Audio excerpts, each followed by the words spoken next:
Two unexpected takes have caught the attention of every Browns fan in the last few hours. First, Robert Griffin III went public with direct criticism of the team involving Shedeur Sanders, and he did not hold back. Then, Colin Cowherd took things even further, dropping a bold prediction that no one saw coming. Tensions are rising in Cleveland, and the rookie quarterback's future might be heading in a surprising direction. If you're a true Browns fan, make sure to subscribe so you don't miss a thing. Let's get into it. Robert Griffin III just fired off some major heat toward the Cleveland Browns, and the target? Their handling, or mishandling, of rookie QB Shedeur Sanders. RG3 didn't mince words on his Out-of-Pocket podcast, calling out what he sees as a rigged QB competition in Cleveland's camp. According to Griffin, the Browns didn't even pretend to keep it fair between Sanders and fellow rookie Dillon Gabriel. He claims Sanders got the short end of the stick, stuck with backups, third, fourth, even fifth stringers, while Gabriel got to roll with the starters and real-deal depth guys. In Griffin's eyes, the Browns basically threw Sanders into the fire without a hose. Things really bubbled over after Cleveland's preseason finale against the Rams. Sanders came in after halftime, got battered behind a paper-thin O-line, and then, right when you'd think he'd get a chance to prove something in crunch time, he got yanked with 2 minutes left for Tyler Huntley. Cameras caught Sanders on the sideline, visibly frustrated, shaking his head, and fans started asking, was that the Browns protecting him or stunting his growth? Griffin broke it down even more, saying Sanders' talent isn't the problem, it's the setup. Yes, Shedeur Sanders was a fifth-round pick, but he ain't never been a fifth-round talent, he said. He was playing with guys who won't even make the team. He had 5 sacks in that game. 2 were his fault. The rest?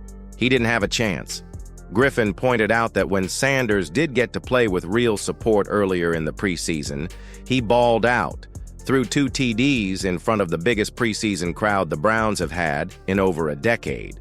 What really ticked Griffin off was this idea floating around that both Sanders and Gabriel were working with the same personnel. No, he wasn't, RG3 fired back. How can you evaluate a QB when you don't give him a level playing field?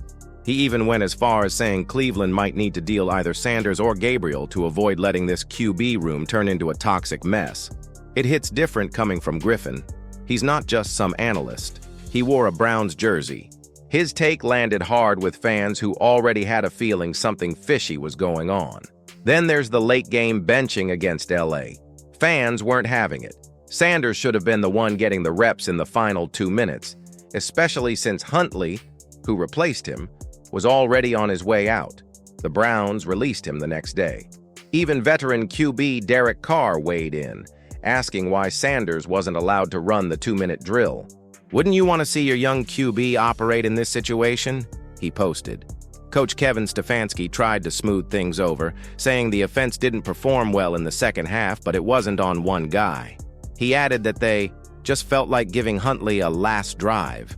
The Browns did squeeze out a 19-17 win, but Sanders finished 3 of 6 for just 14 yards and took a bunch of hits. And what Colin Cowherd just said could completely shift how fans view Shedeur's future in Cleveland.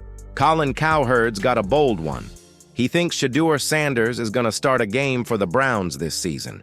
Yeah, despite the chaos, the crowded QB room, and Shedeur sitting behind names like Joe Flacco, Dillon Gabriel, and eventually Kenny Pickett once he's healthy, Cowherd's calling his shot. Now, the Browns have said they plan to roll into the regular season with all 4 quarterbacks, which is already kind of wild. So if Shedeur does end up under center, it's got to be something like an injury chain reaction, some real bad play from the vets, or maybe just one of those why not moments late in the year. But even with the odds stacked, Shedeur's got the fan base pulling for him. The guy's already a favorite in Cleveland and hasn't even played a meaningful snap.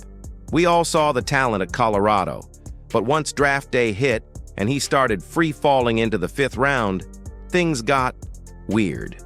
People started talking less about what he can do and more about why he dropped, which just fueled the mystery. Cowherd went off about that fall on the Joel Klatt show, saying watching Shedeur slide was like a boulder coming down a hill and wrecking a neighborhood. He figured maybe late second, sure. But by the 4th, He was wondering if Shedeur was going to get drafted at all. It was historic, Cowherd said. But what impressed him more than the slide was Shedeur's reaction to it. Calm, composed, not bitter.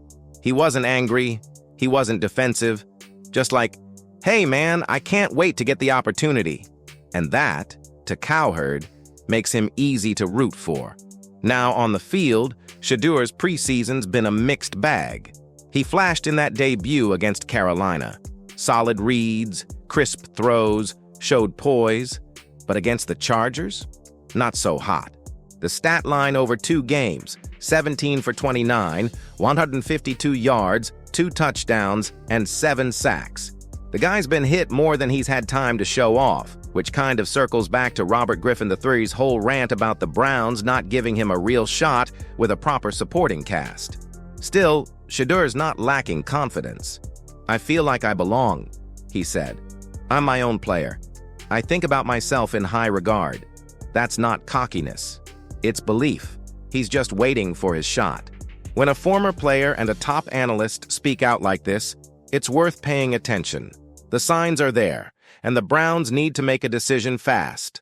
If you enjoyed this, subscribe to the channel so you don't miss what's next.